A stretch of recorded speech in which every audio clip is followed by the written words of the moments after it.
hablamos de depósitos sedimentarios clásticos o detritos, la palabra que nos suena es placeres. De la misma manera que ustedes cuando vieron depósitos primarios hablamos de lo que es un depósito y un yacimiento, ¿no? Es decir, con la connotación económica, social, ambiental que eso tiene. Cuando hablamos de depósitos clásticos hablamos de aluviones y placeres. La palabra placer viene del español del oro encontrado en arenas y gravas fluviales. Si hacemos esta clasificación de depósitos sedimentarios, vemos que los placeres entran dentro de los alóctonos, la mayoría de ellos, salvo uno, que son terrígenos clásticos, es decir, que va a estar asociado a rocas siliciclásticas de tipo desde arenas hasta conglomerados. En cuanto a las características de un placer, pueden ser de edades fósiles o recientes. Cuando vayamos a clase vamos a ver un placer fósil, que Caro tiene una muestra relísima, que es de Witwatersrand, que es el yacimiento que más oro tiene, que tiene 7 gramos por tonelada, que es un depósito de placer fósil de edad precámbrica, donde no solo tiene oro, sino también tiene uranio. Ay, se me escapa esto. Y bueno, tenemos por el otro lado los placeres recientes. En cuanto a su posición, pueden estar aflorantes o soterrados, y de acuerdo a la agente de transporte van a tener desde pocos metros hasta cientos de kilómetros. Y también, dependiendo del agente de transporte, pueden ser mantiformes, leticulares, ramificados, etc. Con respecto a la composición, pueden ser homogéneos, es decir, que el mineral de interés o el elemento de interés sea uno, o heterogéneo cuando tenemos más de uno. ¿Cuáles son las características que tienen que tener los minerales que van a estar dentro de un placer? Primero y fundamental, tengo que tener un depósito primario o otro depósito previo, ya sea primario o retrabajado, que tenga los minerales de interés económico. El mineral tiene que tener alto peso específico, ser resistente química y físicamente. Se debe separar de los minerales que lo rodean, es decir, la exhibición de ciertas partículas y concentración de esos elementos constituyendo un placer. Con respecto al peso específico, vemos acá una escala donde el peso específico mayor lo tiene el oro y el menor el diamante, pero pasamos por ilmenita, que es mineral de Hierro y titanio. hierro y titanio, bueno, granates en todas sus variedades, zircón, magnetita, monacita, ¿qué es? Un fosfato de tierras raras. Muy De bien, sodio. sí. Casi, ¿Eyelita?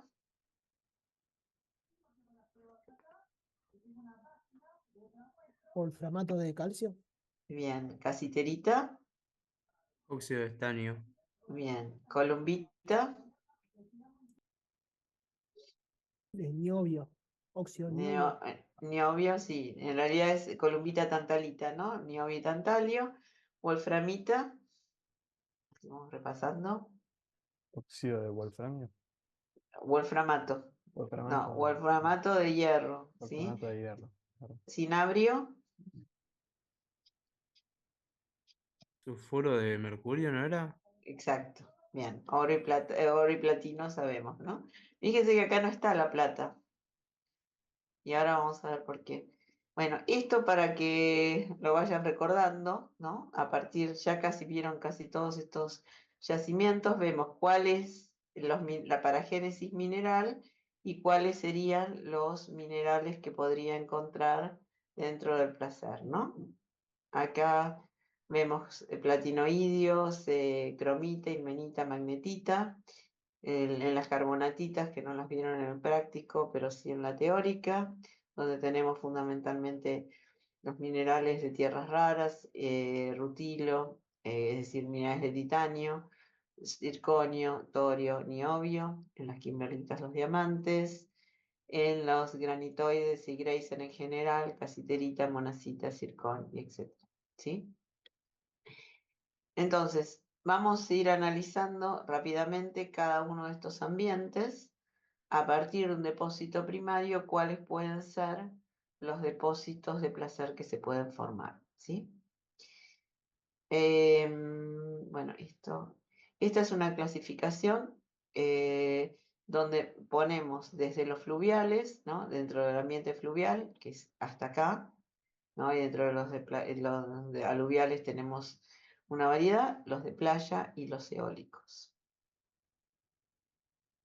Entonces vamos a los ambientes fluviales, es decir, nosotros tenemos un depósito primario, sea cual fuere. Es decir, acá tenemos una beta, pero esto podría ser un depósito, por ejemplo, un cobre porfírico, ¿no? U otro depósito, donde vamos a tener sobre la beta o el depósito primario un placer de tipo residual, ¿no? Lo vimos cuando estuvimos hablando de depósitos supergénicos, cuando hablamos de oro, que el oro, por su alto peso específico, va cayendo hasta la base de la zona de oxidación. De ahí, por un proceso de gravitacional, vamos a tener, es decir, un movimiento en un medio sólido, un placer eluvial. Cuando tenemos algunos flujos temporarios, podemos tener un depósito coluvial, y si seguimos bajando, vamos a tener un depósito fluvial, ¿sí? Las terrazas son la ubicación de esos depósitos en tiempos antiguos, ¿no? Saben que las terrazas, eso lo vieron en Geomorfo, están en un nivel superior que el nivel actual, ¿sí? Ahora bien, todo el río, por ejemplo, puede concentrar el mineral, o hay ciertos entrampamientos que tenemos. Si nosotros tenemos un río principal y entra un tributario, es como si de una calle entramos a una avenida, vamos a tener que frenar, ¿no? Si no nos queremos estrolar, y entonces esa pérdida de energía va a hacer que el mineral pesado se concentre, ¿no? O se deposite. Lo mismo ocurre si nosotros tenemos un río entrelazado o bien un río anastomosado, donde tenemos barras. Aguas arriba, en el lugar donde choca con la barra, va a ser el lugar donde vamos a tener mayor concentración. Lo mismo ocurre cuando cambia la energía potencial, es decir, si nosotros tenemos un pozón, un acantilado, lo que va a ocurrir es lo mismo, ¿no? Es decir, va a perder energía, y por lo tanto también es un lugar óptimo para ver si podemos o no tener concentración de minerales. Con respecto al... ay, hola, ¿se escucha bien? Hola, hola. ¿Se escucha? Sí, Sí, se sí. escucha. Bueno, si nosotros tenemos, obviamente, estamos hablando de minerales de alto peso específico, ¿sí? Es decir, obviamente la gravedad va a ser el principal productor, digamos, que esto empiece a caer, ¿no? Si nosotros tenemos un lecho rocoso, lo que llamamos el bedrock, vamos a tener distintos tipos. Si es un lecho suave, no va a ser lo suficientemente efectivo para entrampar. Si tenemos un lecho ondulado, también, ¿no? Nos va a ayudar. Pero si tenemos un lecho, como vemos en la tercera imagen, que es aserrado, por ejemplo, si tuviéramos una pizarra, ¿no? En los planos de esa pizarra, si es perpendicular a la dirección del río, vamos a tener la mayor posibilidad de que se pueda entrampar el mineral, ¿sí? Lo mismo acá, ¿no? Si nosotros tenemos acá dos quebradas, suponiendo que las dos provengan de un depósito primario rico en un mineral de interés, en este sector va a ser donde tengo la mayor concentración, ¿sí? Lo mismo ocurre si nosotros tenemos, por ejemplo, diques perpendiculares a un río, ¿no? Supongamos diques de cuarzo. Ese dique, además si tiene cierta inclinación, más allá de ser perpendicular al río, también me va a entrampar aguas arriba, ¿sí? ¿Vamos bien? Hola. Sí, sí. Sí, sí, vamos bien. Bueno, ¿qué pasa en un río meandriforme? Como ustedes saben, la velocidad no es homogénea, entonces donde tengo menos velocidad va a ser la posibilidad de que tenga mayor concentración, ¿sí? Entonces tenemos mayor concentración en la cara interna del meandro. Obviamente tengo que fijarme, siendo un río meandriforme, que no siempre va a tener el mismo trayecto, ¿no?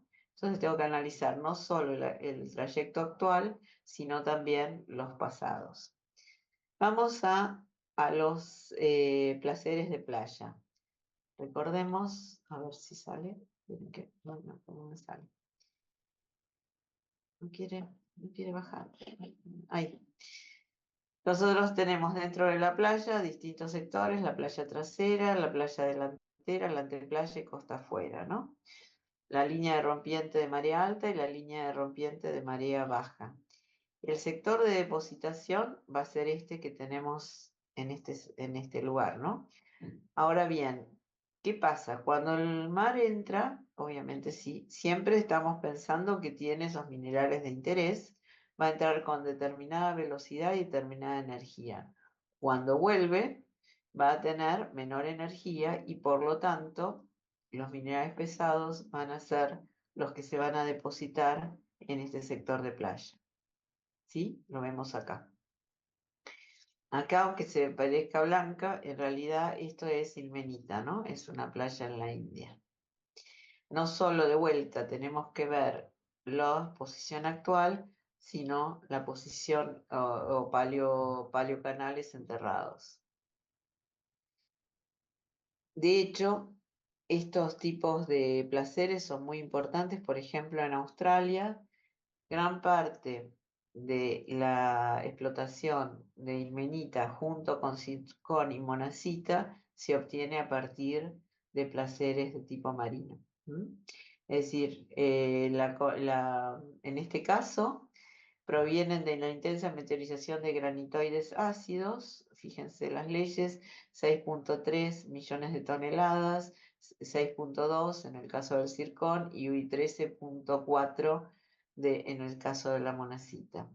La explotación se hace con dragas, es decir, en este caso lo que se trabaja es con lo que se llaman plantas móviles, de manera tal que se trabaja en un sector, se termina de trabajar, se remedia ese sector y se va, en este caso, bueno, se corre, ¿no? En el caso de los fluviales es aguas abajo. Hoy también no solo se busca placeres vinculados a áreas continentales, sino también se está buscando en áreas marinas, es decir, lo que es minería submarina, y sobre todo depende que se busque dónde encontrarlo, ¿no? Desde costras de ferro-manganeso enriquecidas en cobalto, nódulos de manganeso, sulfuros polimetálicos, montes submarinos, donde podemos encontrar incluso también en áreas costeras, por ejemplo, fosfatos. Con respecto a los depósitos eólicos, ahora el tope o, digamos, va a ser la duna, ¿no? Entonces, si el viento viene desde este sector, en la cara de Barlovento es donde vamos a encontrar la mayor concentración de minerales de interés. Ahora bien, el viento no tiene la capacidad de levantar partículas de oro, entonces de esa escala que vimos, vamos a poder encontrar placeres eólicos, por ejemplo, de diamantes, o bien de ilmenita, pero no mucho más allá de esto, ¿sí? Y en general, estos placeres son retrabajados de placeres marinos. ¿Cómo se trabaja con respecto a los placeres?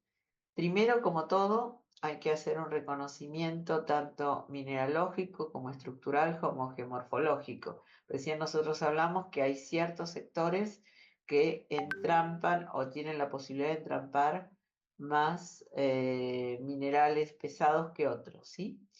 Entonces lo primero que se hace, más allá de toda esta interpretación que se hace previa salida al campo, vamos a hacer en el campo un chequeo de esta información sobre las imágenes y además vamos a acompañar con una geoquímica a grandes mallas.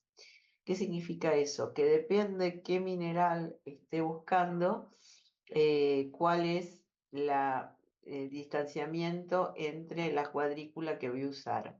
Si estoy buscando oro, la cuadrícula no puede ser mayor de 1 kilómetro entre línea y línea, ¿sí? Y la concentración, la primera, digamos, la primera prospección, así mucho más esquemática y más artesanal, si queremos, lo vamos a hacer con bateas. ¿Saben lo que es una batea? No. No. Es un plato. ¿Vieron en las películas El Lejano Oeste y cómo lavan oro en los ríos?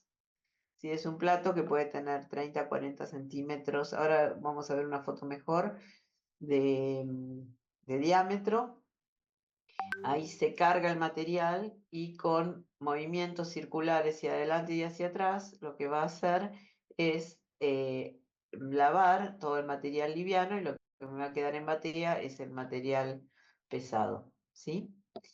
¿Y qué diferencia tiene con perdón, pero con un plato normal, con lo que podrías lavarlo? En tu casa, Claro. en realidad si sos hábil, lo puedes hacer con un plato de tu casa.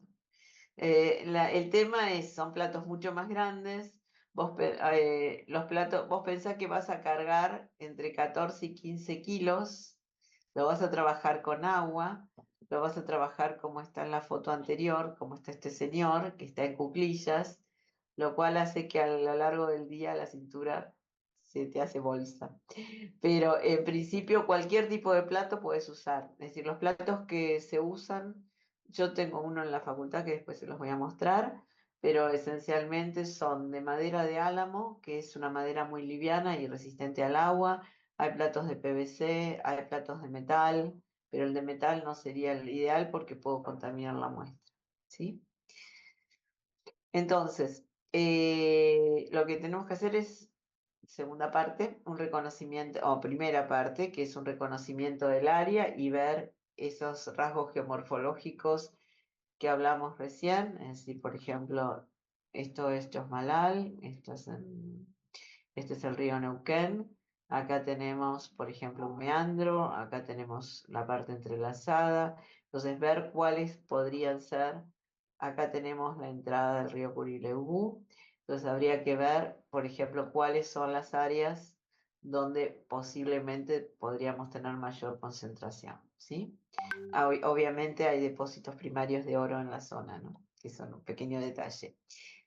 Una vez que reconozco esa, como siempre, ¿no? Empezamos de una geoquímica a grandes mallas, después vamos a poder descartar todo o quedarnos con una parte, o en el mejor de los casos, cosa que nunca ocurre, quedarnos con todo. Entonces supongamos que descartamos una parte y nos quedamos con el resto, vamos a hacer un estudio geológico de detalle, vamos a intensificar la prospección y en realidad hasta ahora hicimos como un muestreo superficial, es decir, ¿a qué llamo superficial? Hacemos pozos de 1 metro más o menos de profundidad. Lo que tendríamos que hacer es acompañar esto con una geofísica de manera tal que en general el mineral de interés puede estar acompañado por magnetita, entonces vamos a hacer un método magnetométrico y también podemos usar sísmica de refracción de manera tal de ver el contraste que existe entre lo que es el aluvión propiamente dicho y el bedrock, ¿sí? El lecho rocoso. También se pueden hacer pozos, trincheras, tienen que ser enmaderados para que no se me inunde el pozo y esto puede llevar algunos meses. Fíjense que esto es el aluvión en sí, que tenemos una granulometría bastante poco seleccionada. Podemos tener bloques, podemos tener arena, podemos tener arcilla. Los bloques en una primera instancia en realidad no los vamos a traer a Buenos Aires o del campo a la ciudad, sino lo que vamos a hacer es limpiarlos, primero pesarlos en un balde de volumen conocido, de manera tal que si no, los tengo que considerar porque si no, no puedo considerar la ley. Y una vez que hago eso, lo que hago es limpiarlos porque las partículas finas pueden estar pegadas a estas superficies y a su vez ver en realidad cuál es el material que tengo, ¿no? Puede ser heterogéneo, como vemos acá, o puede ser homogéneo, que sería lo mejor. También podemos tener niveles de arcilla y eso puede ser un problema, primero porque me está cambiando la permeabilidad y segundo porque me puede dar idea de un falso bedrock. Es decir, que el bedrock no esté a esa profundidad, sino el verdadero bedrock está más abajo y por lo tanto la concentración va a estar más abajo. ¿Sí? Estos son, digamos, sísmica de refracción, que me va a dar la profundidad y la consideración del aluvión, el tipo de roca, la profundidad del nivel freático. En cuanto al material que podemos traer, como dijimos, el material grueso lo analizo en el campo. Grueso significa bloques y clastos. Y además, ¿para qué me va a servir eso? Porque si yo sé la composición de esos bloques mayores, puedo saber o inferir cuál puede ser la fuente de origen, ¿sí? En cuanto al material de grava, arena gruesa, lo voy a estudiar con lupa binocular. La arena gruesa, limo grueso, lo puedo estudiar al microscopio y si quiero hacer un análisis más profundo ya, no desde el punto de vista de la explotación, para una futura explotación, sino para investigación, lo que puedo hacer es rayos X, microscopía electrónica, etcétera, u otros métodos, ¿no? Este es el plato que les mostraba.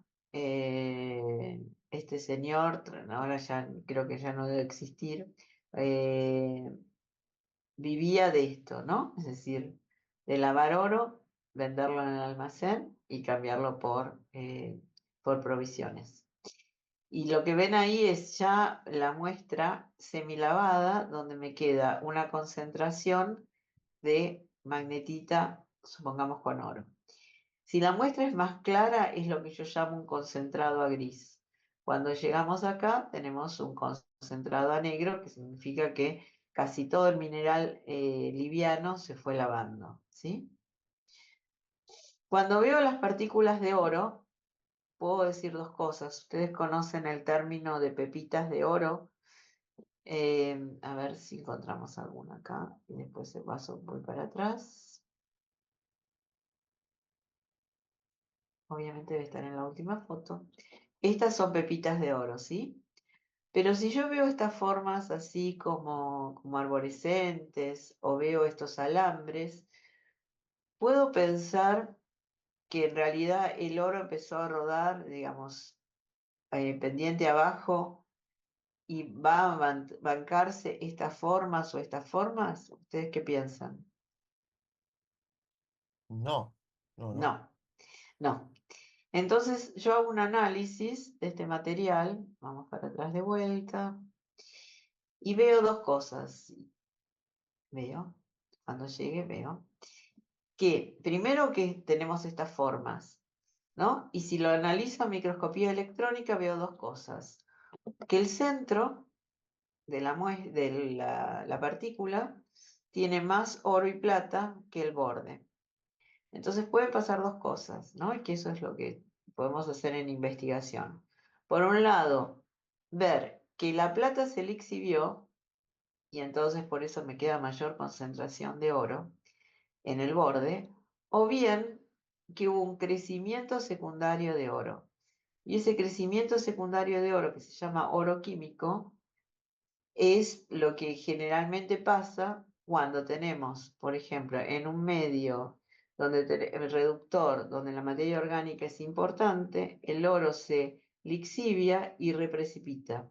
Y entonces muchas veces vemos aguas abajo una mayor concentración de la partícula de oro que en el depósito primario, ¿sí? Por el depósito primario, por ejemplo, en un epitermal, nosotros tenemos oro y plata, como vimos en las muestras, o no las vimos, pero sabemos, que tenemos oro y plata. Sin embargo, en el depósito aluvional vamos a tener quizás mayor concentración o mayor ley de oro que en el depósito primario. ¿Sí? Otros minerales, esto lo vamos a ver también al microscopio cuando estemos en la facu, es zircones, que son típicos con estas formas bipiramidales, como vemos acá, y este reborde de reacción por los componentes radiactivos que puede tener el zircón. Lo mismo esto es monacita. Fíjense que las formas de las monacitas son mucho más redondeadas, también tienen el reborde de reacción y son más amarillentas. Esto se reconoce fácil. Esto que tenemos aquí es rutilo, que como diría una profesora que yo tuve, que decía tiene brillo rutilante, ¿sí? Acá tenemos epidotos, acá tenemos corindones, que si tienen formas gemológicas, ¿qué minerales tendrían? ¿Corindón? ¿Qué es? Zafiro, rubí. Zafiros y rubíes. Bien. Bueno, diamantes, que como sabemos solo menos del 10% son de variedades gemológicas, ¿no? Bueno, acá tenemos arenas de playa con magnetita. La magnetita casi siempre está presente. Acá tenemos granates. Acá tenemos, bueno, la de arriba, sodalita. Esto es Namibia. Acá tenemos más granates. Acá tenemos agujitas, limalitas, epidotos. En esta tenemos esmeraldas. Y acá tenemos placeres de playa donde tenemos muchos granates, que es la foto de inicial. Y acá tenemos un depósito glaciar. ¿Les parece que los glaciares son muy efectivos para formar placeres? Sí, no. ¿Es más fácil? ¿Es más difícil? ¿Y dónde estaría este material? Dentro del glaciar. Bueno, Malo sería, ¿no? ¿Cómo? Sería malo porque en realidad tengo que levantar muchos bloques, ¿no? Claro, es como que tenés muchos tamaños y querés buscar Claro, esto es como más difícil. sí. asumo después cuando se derrite, que los ríos progresarios se separan lo fino de lo grueso. Claro, entonces sería un depósito glasifluvial, muy bien, eso es, ¿sí? Entonces, obviamente esto está dentro de la matriz, ¿no? No dentro de, pero un proceso glasifluvial sería efectivo, ¿sí? Después fíjense acá, dice placeres de playa en Hawái y tiene olivina. ¿Qué me está diciendo eso? Que sufrió mucho o poca meteorización si tengo olivina. Poca. Poca, sería. Poca, ¿no? Porque si no se me hubiera alterado. Y a su vez la fuente está muy próxima. Bueno, de hecho Hawái, ¿no? Tiene ahí los basaltos dando vueltas. Bien, acá tenemos cristales de topacio. Sí, estos también se los puedo mostrar en muestra de mano. ¿Y cómo se trabaja? Es decir, nosotros necesitamos, antes de hacer un trabajo a gran escala, hay que hacerlo en lo que se llama planta piloto, ¿sí? ¿Qué es una planta piloto? Es una planta donde voy a utilizar los mismos equipos, los mismos, supongamos, reactivos, no, en el caso, no es este caso porque no se usan reactivos, donde voy a simular lo que después haría a mayor escala. ¿Sí? Y a partir de ahí, bueno, tengo que hacer para hacer la prefactibilidad y el cálculo de reservas. El cálculo de reservas, que creo que eso todavía no lo vieron en la teórica, ¿no? ¿Cómo calcular las reservas? No, todavía no. No.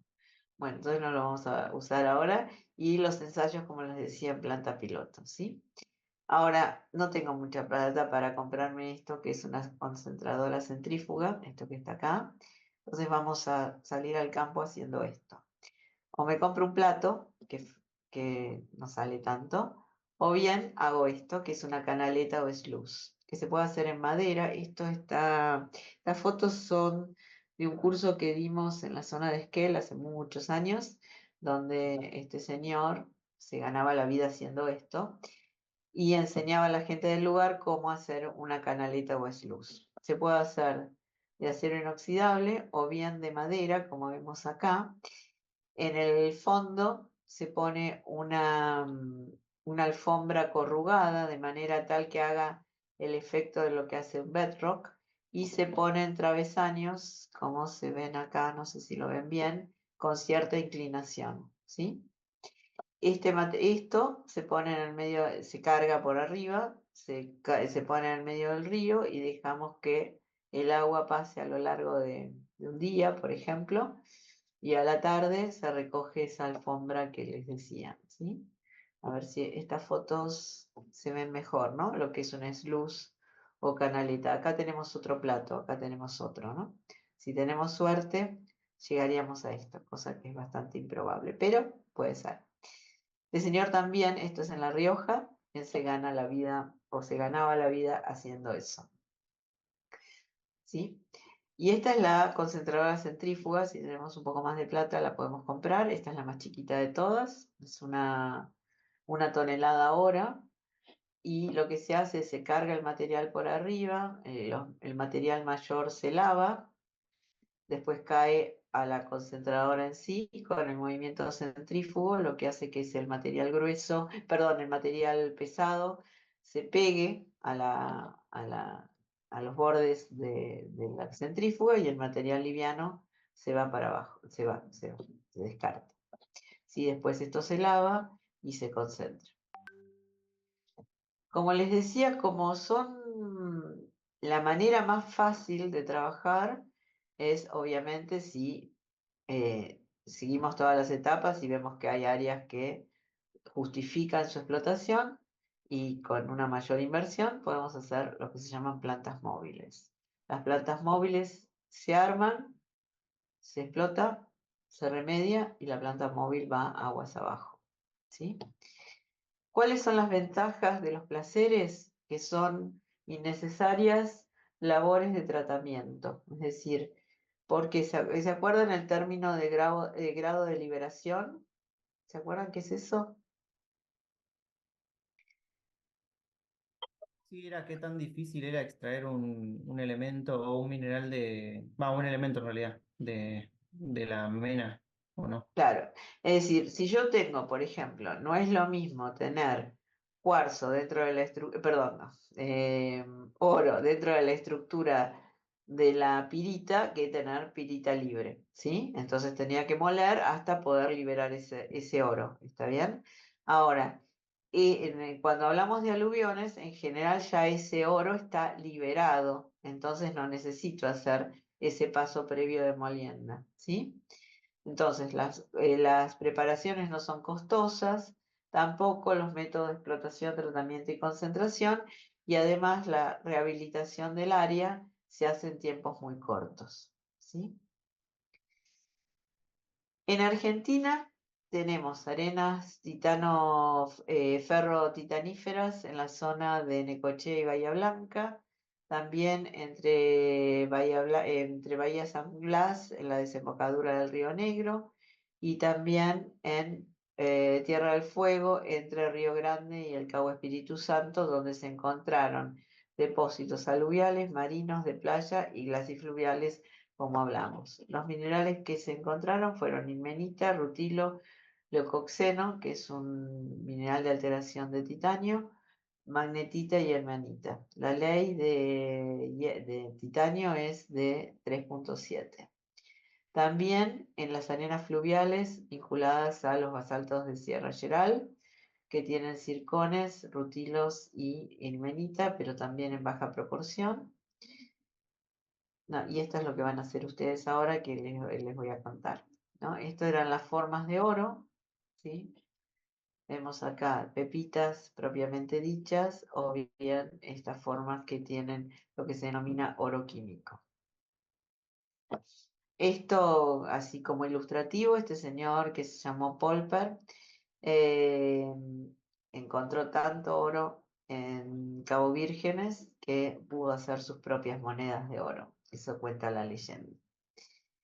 Y hoy lo importante es esto, ¿no? Que es lo que se llama oro ecológico, que es un procesamiento, es decir, hay dos tipos, ¿no? Lo que es el oro que con uso responsable de productos, vamos un capítulo atrás. Una de las maneras de concentrar oro que no sea gravimétrica es por medio de mercurio, ¿no? O cianuro, como vimos la otra vez. Mucha de la minería artesanal que usa mercurio lo usa en forma irresponsable y por lo tanto no solo contamina el ambiente, sino la gente que trabaja, porque en definitiva el oro se amalgama con el mercurio, lo cual hace que después ese mercurio hay que separarlo del oro. Una manera de hacerlo es por evaporación. Y en general hay imágenes bastante duras donde vemos que la gente que hace ese proceso mira a ver si tiene oro o no y los vapores de mercurio los absorbe, ¿no? Los garimpeiros, por ejemplo, en Brasil, es una técnica que se está tratando de limitar, pero no es tan sencillo, y hace que la gente que trabaja en 1 metro cuadrado, por supuesto con un dueño que no es el dueño de ese metro cuadrado, la vida de esa persona es relativamente corta porque los vapores de mercurio obviamente no son lo mejor para respirar. Pero existen 2 tipos de procesos de concientización. Uno que es el uso responsable de los productos como mercurio y cianuro, que eso hace que se vaya reduciendo gradualmente el uso de químicos tóxicos, y la gente que lo, digamos, que trata con ese método, o mejor dicho, tiene premios de $4.000 por kilogramo, y lo que se llama el oro ecológico, o fundamentalmente no usa productos químicos, y existen mayores compromisos con el medio ambiente y las alteraciones ecológicas, sociales, y el premio son 4.000 más 2.000 más, es decir, 6.000 por kilogramo. Esto necesita de tener una trazabilidad, es decir, que no solo porque lo diga, sino porque se compruebe que esto pasa, y tiene un precio mayor ese oro que el oro que no se conoce su origen, ¿sí? Como conclusión, podemos decir que los aluviones tienen, la extensión superficial va a depender, como vimos recién, depende del medio de transporte que los lleve. Tenemos la potencia del depósito. Piensen que esto está en niveles quizás más profundos, y entonces tengo toda una capa de estéril por encima, entonces tengo que ver también costo-beneficio. Ver cómo es la característica del fondo rocoso. Dijimos que cuanto más corrugado sea ese fondo rocoso, mejor es para el entrampamiento. Ver cuál es la naturaleza de la granulometría del aluvión, si hay uno o más minerales de interés. Por ejemplo, si vamos a San Luis, no solo vamos a tener oro, sino, por ejemplo, granates. Cuál es la forma de separación, y esto va a depender la escala de trabajo que tenga. Los métodos de excavación más aplicables se usan en general dragas, y si se puede trabajar o no todo el año, y si se puede llegar, ¿no? Y esto como ilustrativo también, cuando hablamos de oro 24 quilates, es que es el 100% oro. En general un anillo, si es bueno, tiene 18 quilates, lo cual significa que el 25% es otra cosa u otras cosas, y depende del tipo de oro. Vemos que, por ejemplo, el oro amarillo tiene 750 gramos de oro más 125 de plata más 125 de cobre, y así sucesivamente. Así que si compran algo, fíjense qué están comprando y si van a seguir el camino del oro o no. ¿Sí? ¿Alguna duda? Hola, ¿están No, no. ahí? ¿No? ¿Se fueron a comprar oro todos ya? Está caro. El plato, después la cordillera. Se fueron a comprar el plato y se van a Cordillera. Bueno, Pirita, compré. no, ustedes ya no tienen que comprar pirita, tienen que comprar oro. Ya saben la diferencia. Bueno, el trabajo práctico es el siguiente. A ver si puedo entrar a verlo. No, espero no haber cerrado